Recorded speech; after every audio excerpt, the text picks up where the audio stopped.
अब सुन्नुहोस् समाचार।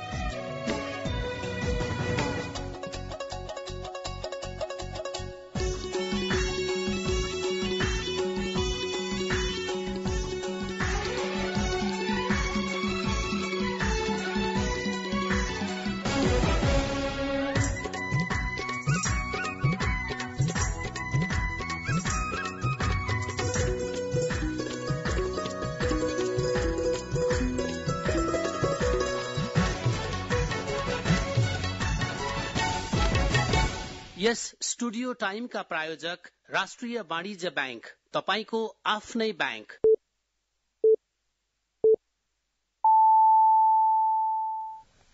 यो रेडियो नेपाल हो। अब रत्नावली शर्माबाट समाचार सुन्नुहोस्। सुरुमा प्रमुख समाचार। भ्रष्टाचार र दण्डहीनताको अन्त्यका लागि सरकारले चालेको कदम कुनै हालतमा नरोकिने उप प्रधानमन्त्री एवं गृहमन्त्री नारायण काजी श्रेष्ठको भनाई। संखुवा सभाको किमाथाङका नाका चाँडै नै सञ्चालनमा ल्याइने परराष्ट्र मन्त्री एनपी साउदद्वारा जानकारी।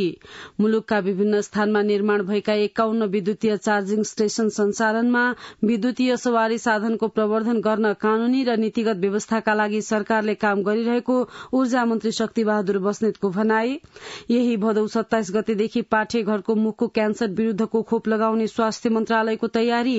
र युक्रेनको कोस्ट्यान्टिभिकामा शहरको व्यस्त बजारमा विस्फोट, एक बालक सहित 17 जनाको मृत्यु। ए छोरा, के छ हाल खबर? पढाइ कस्तो चल्दैछ? सबै राम्रै चल्दैछ। अनि त्यहाँ के छ बुवा? यहाँ पनि सबै राम्रो छ। ल, तेरो आमासँग कुरा गर। पर्दैन, किन धेरै पैसा खर्च गर्नुहुन्छ? किन टेन्सन लिन्छस् बाबु? हामी जस्ताको लागि एनटिसी को कल इन्डिया प्याक छँदैछ नि। इन्डिया कल गर्न त कस्तो सस्तो पो छ त त्यसमा। ल, त्यसो भए ढुक्कले कुरा गरौँ न त। सेवा सुचारू गर्नका लागि *1415# डायल गर्नुहोस्। नेपाल टेलिकम, राष्ट्रको सञ्चार। अब समाचार विस्तारमा। राष्ट्रपति रामचन्द्र पौडेल श्रीकृष्ण जन्माष्टमी पर्वका अवसरमा हिजो ललितपुरको पाटन दरबार स्थित ऐतिहासिक कृष्ण मन्दिर जानुभई दर्शन एवं प्रसाद ग्रहण गर्नुभयो। त्यस अवसरमा उहाँलाई ललितपुर क्षेत्र नम्बर 1 र 2 का सांसद द्वय उदय शमशेर राणा र प्रेम बहादुर महर्जन, बागमती प्रदेशका उद्योग मन्त्री रामकृष्ण चित्रकार, ललितपुर महानगरपालिकाका प्रमुख चिरीबाबु महर्जन लगायतले स्वागत गर्नुभयो। राष्ट्रपति पौडेलले पाटन दरबार क्षेत्रका सांस्कृतिक सम्पदा अभिरूचिपूर्वक अवलोकन गर्नुभयो। उहाँलाई महानगर प्रमुख महर्जनले सम्पदा स्थलका बारेमा जानकारी गराउनु भएको थियो। गृहमन्त्री नारायण काजी श्रेष्ठले भ्रष्टाचार विरोधी अभियानलाई विश्राम नदिइने बताउनु भएको छ। उहाँले सरकार र भ्रष्टाचार सँगसँगै रहन नसक्ने पनि बताउनु भएको छ। चितवनको माडे स्थित सामुदायिक रेडियोको वार्षिकोत्सवका अवसरमा आयोजित कार्यक्रममा उप प्रधानमन्त्री समेत रहनुभएका गृहमन्त्री श्रेष्ठले भ्रष्टाचार तथा मुलुकमा व्याप्त दण्डहीनताको अन्त्यका लागि सरकारले चालेको कदम कुनै हालतमा नरोकिने स्पष्ट गर्नुभयो। देशमा व्याप्त भ्रष्टाचार अन्त्यका लागि सबैको सहयोग आवश्यक रहेको उहाँको भनाइ छ। उप प्रधान एवं गृहमन्त्री श्रेष्ठले भ्रष्टाचार विरोधी कदम चाल्दा अप्ठ्याराले आफूहरूलाई समस्यामा पारे पनि कुनै सम्झौता नगर्ने बताउनुभयो। परराष्ट्र मन्त्री एनपी साउदले संखुवा सभाको उत्तरी क्षेत्रको किमाथाङका नाका चाँडै सञ्चालनमा आउने बताउनु भएको छ। तुमलिङटार विमानस्थलमा हिजो पत्रकारसँग कुरा गर्नुहुँदै मन्त्री साउदले किमाथाङका नाकालाई स्तर वृद्धि गरेर पुनः सञ्चालनमा ल्याइने बताउनुभयो। उहाँले किमाथाङका नाका खोल्न चीन सरकार समेत सकारात्मक भएका कारण नाका चाँडै सञ्चालनमा ल्याइने उल्लेख गर्नुभयो। यही सेप्टेम्बर 23 मा हुने प्रधानमन्त्री पुष्पकमल दाहाल प्रचण्डको चीन भ्रमणमा किमाथाङका नाका खुलाउने विषयलाई पनि एजेण्डामा राखिएको मन्त्री साउदले जानकारी गराउनुभयो। ऐतिहासिक किमाथाङका नाकाबाट पूर्वको व्यापार व्यवसायलाई पनि प्रत्यक्ष फाइदा पुग्ने भएकाले चीन भ्रमणमा प्राथमिकतामा राखिएको परराष्ट्र मन्त्री साउदले बताउनुभयो। किमाथाङकामा सड़क तथा ट्रान्समिशन लाइन निर्माणका लागि पनि चीन सरकार सकारात्मक रहेको उहाँले जानकारी दिनुभयो। यसअघि नै प्रचलनमा रहेको सो नाका कोरोना महामारीसँगै चीन सरकारले बन्द गरेको हो। नेपाल विद्युत प्राधिकरणले मुलुकका विभिन्न स्थानमा निर्माण गरेका 51 वटा विद्युतीय सवारी साधनको अत्याधुनिक द्रुत गतिको चार्जिङ स्टेशन सञ्चालनमा आएको छ।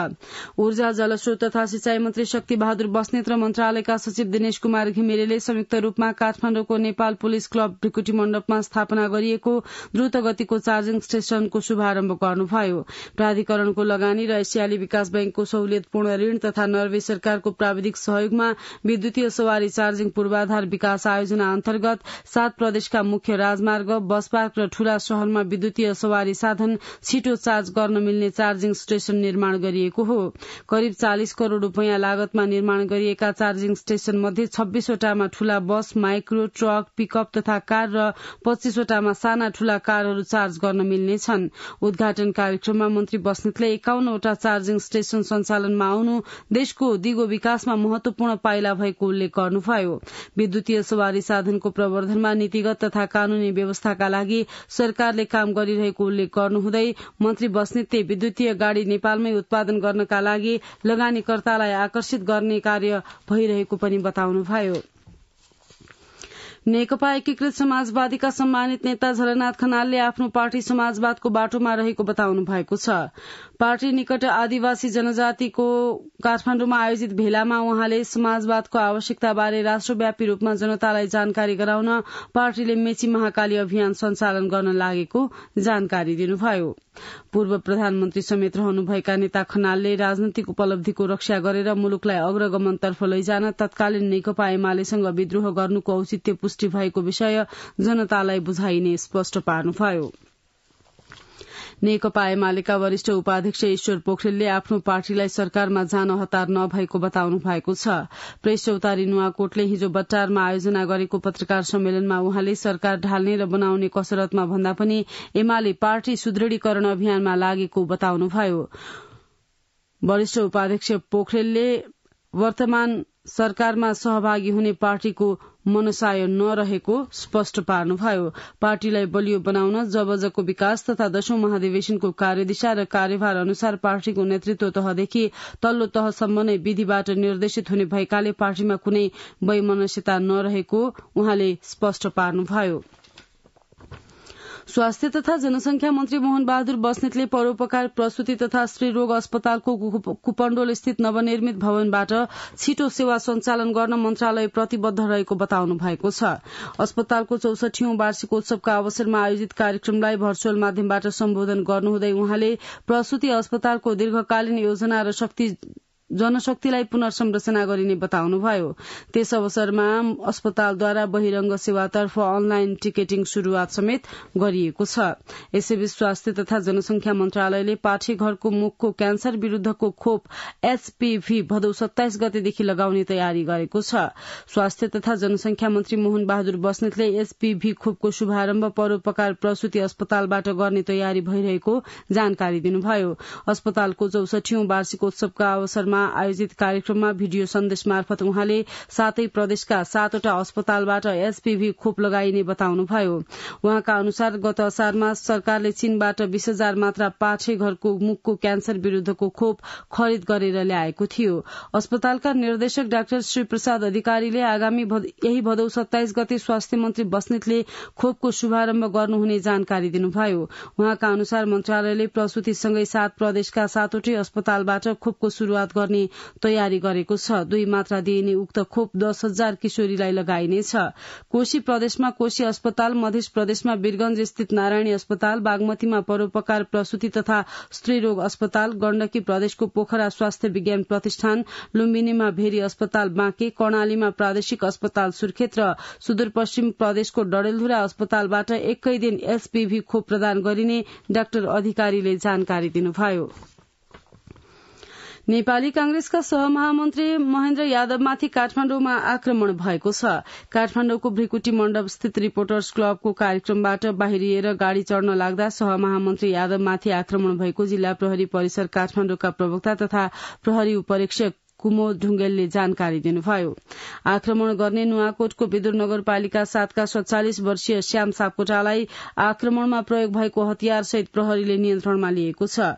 यादवको टाउकाको पछाडिको भागमा गहिरो चोट लागेको छ। घटनाका बारेमा प्रहरीले अनुसन्धान शुरू गरेको जिल्ला प्रहरी परिसर काठमाडौँले जनाएको छ। यसैबीच नेपाली कांग्रेसका सहमहामन्त्री यादवमाथि भएको सांघातिक आक्रमणलाई नेपाली कांग्रेसले गम्भीरतापूर्वक लिई घटनाको निन्दा गरेको छ।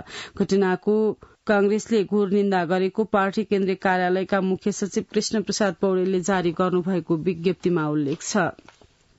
महिला बाल बालिका तथा ज्येष्ठ नागरिक मन्त्री सुरेन्द्र राज आचार्यले मानव बेचबिखन तथा ओसार पसार नियन्त्रण गर्न सामूहिक प्रयास आवश्यक रहेकोमा जोड़ दिनु भएको छ। मानव बेचबिखन विरूद्धको 17औं राष्ट्रिय दिवसका अवसरमा हिजो आयोजित कार्यक्रममा मन्त्री आचार्यले भारतसँगको खुला सिमाना, गरीबी, नागरिकको न्यून सचेतना स्तर, मानव बेचबिखनको बदलिदो प्रवृत्ति, सामाजिक सञ्जालको दुरूपयोग, वैदेशिक रोजगारीको बढ़दो प्रवृत्ति जस्ता कारणले मानव बेचबिखनका समस्या देखिए पनि समाधानका लागि मन्त्रालय क्रियाशील भएर लागिरहेको बताउनुभयो। माइती नेपालका संस्थापक अध्यक्ष अनुराधा कोइरालाले मानव बेचबिखन तथा ओसार पसार नियन्त्रणलाई प्रभावकारी बनाउन मन्त्रालयले स्थानीय तहसँग समन्वय गर्नुपर्नेमा जोड़ दिनुभयो। राष्ट्रिय महिला आयोगका अध्यक्ष कमला कुमारी पराजुलीले मानव बेचबिखन तथा ओसार पसारका विषयमा सम्बन्धित निकायबीच समन्वय र सहकार्य नहुँदा समस्या बढ़दै गएकाले मानवीय विकासलाई ध्यानमा राख्दै जनचेतना अभिवृद्धि गराउन आवश्यक रहेको उल्लेख गर्नुभयो। दिवसका अवसरमा महिला बाल बालिका तथा ज्येष्ठ नागरिक मन्त्रालयले मानव बेचबिखन तथा ओसार पसार नियन्त्रणका क्षेत्रमा कार्य गरेका 3 विधाका 4 व्यक्तिलाई पुरस्कृत गरेको छ भने 4 संस्थालाई सम्मानित गरेको छ। मानव बेचबिखन विरूद्ध लामो समयदेखि सरकारी तथा गैर सरकारी निकायले काम गर्दै आएको भए पनि यसमा उल्लेख्य कमी आउन सकेको छैन। मानव बेचबिखन नियन्त्रणका लागि थप जनचेतनामूलक कार्यक्रम आवश्यक रहेको सरोकारवालाको भनाइ छ। बाँकेबाट सरला सुवेदीको रिपोर्ट। बाँके जिल्लाको कोहलपुर नगरपालिका लुम्बिनी प्रदेशको मात्र नभएर कर्णाली र सुदूरपश्चिम प्रदेशको समेत प्रवेशद्वार हो। भारतीय सीमा नाकासँग जोडिएको जिल्ला भएकोले मानव बेचबिखन तथा ओसार पसारको लागि ट्रान्जिट पोइन्टको रूपमा बाँके जिल्लालाई लिने गरिएको छ। पछिल्लो समय वैदेशिक रोजगारी, शैक्षिक परामर्श, अन्तर्देशीय विवाह लगायत विभिन्न बहानामा नेपालीहरू बेचिँदै आएका छन्। कतिपय अवस्थामा जान्ने बुझ्ने हुँदाहुँदै पनि ट्र्यापमा परेर मानव बेचबिखनमा परेको अवस्था आउने गरेको छ। इलाका प्रहरी कार्यालयका डीएसपी सुन्दर तिवारी। हामीले यहाँ 2 किसिमका स्टिकरहरू बनाएका छौं। एउटा चाहिँ वैदेशिक रोजगारमा जाँदै गर्दाखेरि हुन सक्ने रिस्कहरू जस्तो लिबिया, इराक, अफगानिस्तान जस्ता देशहरूमा जान पाइँदैन, त्यहाँ चरम स्वीकृति दिएको छैन नेपालले। यस्ता देशहरूमा जानु हुँदैन भनेर चाहिँ हामीले सार्वजनिक यातायातका देखिने ठाउँहरूमा जस्तो ढोका नजिकमा टाँसिदिन्छौं। अनि अर्को चाहिँ देह व्यापार, वेश्यावृत्ति गर्ने सम्भावित जोखिम भएका ठाउँहरूमा। मानव बेचबिखन नियन्त्रणका लागि सरकारी तथा गैर सरकारी तहबाट प्रयास भइरहेको भए पनि अझै पनि समस्या यथावत नै रहेको छ। माइती नेपालकी पुष्पा सुनार। नेपालगञ्ज र कोहलपुरको चाहिँ बढी मात्रामा हामीसँग चाहिँ त्यस्तो केसहरू चाहिँ आइरहेको अवस्थाहरू चाहिँ। कोहलपुर नगरपालिका हुँदै सीमानाका भएर भारत जानेको लड्को एकदमै बढेको छ। मानव बेचबिखन सम्बन्धी विभिन्न कार्यक्रम गर्दै आए पनि यो कार्य नरोकिएको आम मानिसको बुझाइरहेको छ। हामीले छुट्याएर यसो ट्राफिकिङ गरेर नीति बनेको छ, तर नीति चाहिँ कार्यान्वयन पक्षमा फितलो देख्न सकिन्छ। कार्यान्वयन गर्नको लागि चाहिँ विभिन्न तहका निकायहरू त्यसमा विफल भएको हामी अवस्था देख्न सक्छौं, जसले गर्दाखेरि यो मानव बेचबिखन हिजो पनि उस्तै थियो, अहिले पनि उस्तै छ। नेपालमा सम्बन्धित निकायले मानव बेचबिखन विरूद्ध कडा कानूनी व्यवस्थाका साथै पर्याप्त जनचेतना जगाउनु पर्ने आवश्यक देखिन्छ। सरला सुवेदी, रेडियो नेपाल, बाँके। राष्ट्रिय परीक्षा बोर्ड परीक्षा नियन्त्रण कार्यालयले कक्षा 12 को ग्रेड वृद्धि पूरक परीक्षाको समय तालिका विशेष कारणले परिवर्तन भएको जनाएको छ। कार्यालयले सूचना जारी गरी राष्ट्रिय परीक्षा बोर्डले आगामी असोज 6 गते शनिबार र 7 गते आइतबार सञ्चालन गर्न तय गरेको कक्षा 12 को ग्रेड वृद्धि पूरक परीक्षा असोज 9 गते मंगलबार र 10 गते बुधबार हुने जनाएको हो। परीक्षा बिहान 11 बजेदेखि 2 बजेसम्म सञ्चालन हुने पनि सूचनामा उल्लेख छ। रुकुम पश्चिममा सर्पको टोकाईबाट सुत्केरी सहित 2 महिलाको मृत्यु भएको छ। जिल्लाको चौरजहारी नगरपालिका 13 रातामाटाकी 22 वर्षीय सुत्केरी विनिता ओली विष्ट र सानीभेरी गाउँपालिका 1 जगल गाउँकी 61 वर्षीय गंगी पुनको सर्पको टोकाईबाट मृत्यु भएको हो। रसुवा भन्सार कार्यालयले चालू आर्थिक वर्षको 1.5 महिनामा रसुवा गढ़ी नाकाबाट नेपाल भित्रिएका 300 भन्दा बढ़ी चिनिया विद्युतीय सवारी साधनको भन्सार असुली भएको जनाएको छ। नेपाली व्यवसायी मार्फत नेपाल ल्याइएका विभिन्न खाले 306 वटा विद्युतीय सवारी साधनको भन्सार प्रक्रिया पूरा गरिसकेको रसुवा भन्सार कार्यालयले जनाएको छ। पोखरामा परम्परागत रूपमा मनाइने बाघ जात्रा 2 दशकपछि फेरि मनाउन शुरू गरिएको छ। बाघ जात्रा मनाउन रोकिएको 23 वर्षपछि परम्परा र संस्कृतिको संरक्षण र नयाँ पुस्तामा हस्तान्तरणका लागि पुनः बाघ जात्रा मनाउन लागि हो। गौरव त्रिपाठीको रिपोर्ट। 2057 सालमा पोखरामा 10,000 मानिस सहभागी भएर निकालिएको बाघ जात्रा लामो समयसम्म जात्रा निस्किन सकेन। एउटा खलक कास्कीको आह्वान तथा बाघ जात्रा तयारी समितिको सक्रियतामा जात्राको पनि जात्रा मान्ने बाघ जात्रा निकालिएको हो। जात्रा परम्पराप्रति पोखरा महानगरपालिकाले चासो देखाएको छ। मेयर धनराज आचार्यले कला संस्कृति संरक्षण गर्ने प्रतिबद्धता समेत जनाउनु भएको छ। नेपाली समाजभित्र पनि यस्ता थुप्रै संस्कार र संस्कृतिहरू छन् जुन आजको पुस्ताले नयाँ पुस्तालाई हस्तान्तरण गरिदिएन भने पुराना कुराहरू हराएर जान्छ। त्यस कारणले गर्दाखेरि पनि समाजमा सकारात्मक खालको सन्देश प्रवाह गर्नका लागि यो खालको कार्यक्रमहरू भइरहेको छ। जात्राको तेस्रो तथा अन्तिम दिन बाघ मार्ने प्रचलन छ, जुन जात्राको मुख्य आकर्षणका रूपमा रहने गरेको बाघ जात्रा तयारी समितिका संयोजक जवाहरलाल श्रेष्ठ बताउनुहुन्छ। 1900 सालतिरको कुरो हो। त्यस वखतमा गाउँ घरमा बजारमा जनता त धेरै थिएन, थोरै जनता थिए। अब अनि जंगलै जंगल बाघ घर घरमा आएर सताउन थाले जनतालाई। यो कुरो राजाले चाल पाए। सताउने बाघ कुन चाहिँ हो त्यसलाई मार्नु पर्यो भनेर राजा स्वयं फौज लिएर जानुभयो। सबै जनताहरू राजाहरू मिलेर त्यो बाघलाई वध गरेको हुनाले नै यो बाघ जात्रा भनेर निकालियो। बाघ जात्राको प्रमुख आकर्षणका रूपमा बाघ तथा बाघको शिकारका लागि चारैतर्फबाट घेर्नका लागि हातमा बाँस बोकेका गाउँलेका रूपमा ढेके ग्वाराहरू रहने गर्दछन्। जंगली हिंसक जनावर बाघले सहर पसेर जनताका घरपालुवा जनावरका साथै मानिसहरूलाई समेत आक्रमण गरेर मार्न थालेपछि जनताहरूद्वारा राजालाई नरवंशी बाघ मारिदिन अनुरोध गरिएको किम्वदन्ती रहेको छ। स्थानीय सुदेश श्रेष्ठ पहिला मान्छे भन्दा पनि जनावरहरू ज्यादै धेरै हुन्थे, त्यस कारणले गर्दा त्यसको आक्रमणबाट बचाउनको लागि पनि त्यो काम चाहिँ गर्ने पर्यो। यस्ता जात्रा परम्परा हाम्रा निधि हुन्। यिनीहरूको संरक्षण, सम्वर्धन र प्रवर्धन गर्नु हामी सबैको दायित्व हो। गौरव त्रिपाठी, रेडियो नेपाल। समाचार रेडियो नेपालबाट सुनिरहनु भएको छ। अब केही अन्तर्राष्ट्रिय समाचार। युक्रेनको कोस्ट्यान्टिभिकामा शहरमा स्थित व्यस्त बजारमा भएको विस्फोटनमा एक बालक सहित कम्तीमा 17 सर्वसाधारणको मृत्यु भएको छ। युक्रेनका राष्ट्रपति भोलोदिमिर जेलेन्स्कीले कोस्ट्यान्टिभिकामा रूसले नियोजित रूपमा सर्वसाधारणमाथि आक्रमण गरेको भन्दै विस्फोटनको निन्दा गर्नु भएको छ। विस्फोटनमा 33 भन्दा बढ़ी घाइते भएका अन्तर्राष्ट्रिय समाचार संस्थाहरूले जनाएका छन्। युक्रेनको पूर्वी डोनेस्क क्षेत्रमा रहेको कोस्ट्यान्टिभिका शहर युद्ध क्षेत्र नजिक रहे पनि हालसम्म शान्तिपूर्ण मानिएको थियो। रूसले आक्रमणबारे हालसम्म कुनै प्रतिक्रिया नदिएको बीबीसीले उल्लेख गरेको छ। सैनिक हिरासतमा रहनुभएकी म्यानमारकी प्रजातन्त्रवादी नेत्री आङ सान सुचीलाई स्वास्थ्य सेवाबाट वञ्चित गरिएको जनाइएको छ। दाँतको गम्भीर समस्याबाट पीड़ित 78 वर्षीय नेत्रीलाई आपतकालीन स्वास्थ्य सेवाबाट वञ्चित गरिएको उहाँका छोरा किम एरिसले बताउनु भएको छ। बिरामी आमालाई स्वास्थ्य सेवा उपलब्ध गराउन सैन्य सरकार समक्ष कारागारका अधिकारीहरूले गरेको अनुरोधलाई सैनिक नेतृत्वले रोकेको उहाँले बताउनुभयो। सन् 2021 को फेब्रुअरीमा सैन्य विद्रोहपछि सत्ताच्युत गरिएकी नेत्री सूचीलाई सोही समयदेखि हिरासतमा राखिएको छ। अब आर्थिक समाचार।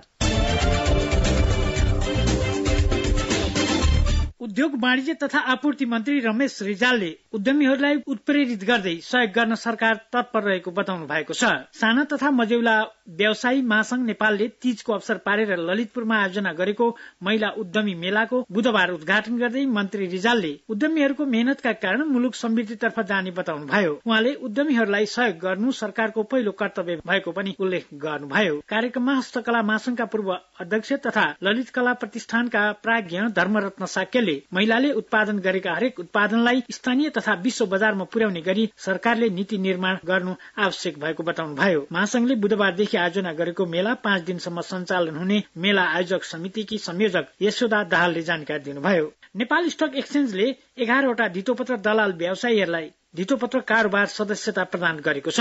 नेप्सेले नेपाल धितोपत्र बोर्डले साउन 10 गते इजाजत दिएका धितोपत्र व्यवसायी, धितोपत्र व्यापारी तथा धितोपत्र दलाल कार्य गर्न अनुमति पत्र प्राप्त कम्पनीलाई सदस्यता प्रदान गरेको जनाएको छ। नेप्सेले गरिमा सेक्युरिटिज, पाही इन्भेस्टमेन्ट, इन्दिरा सेक्युरिटिजलाई ब्रोकर नम्बर प्रदान गरेको छ। त्यस्तै Akash Bhairav securities, NMB securities, Sanima securities, milky way share broker company capital hub प्राली, स्टक स्कार्स सेक्युरिटिज, एपीएसए सेक्युरिटिज र ब्लू चिप सेक्युरिटिज प्रालीलाई पनि ब्रोकर नम्बर प्रदान गरेको छ।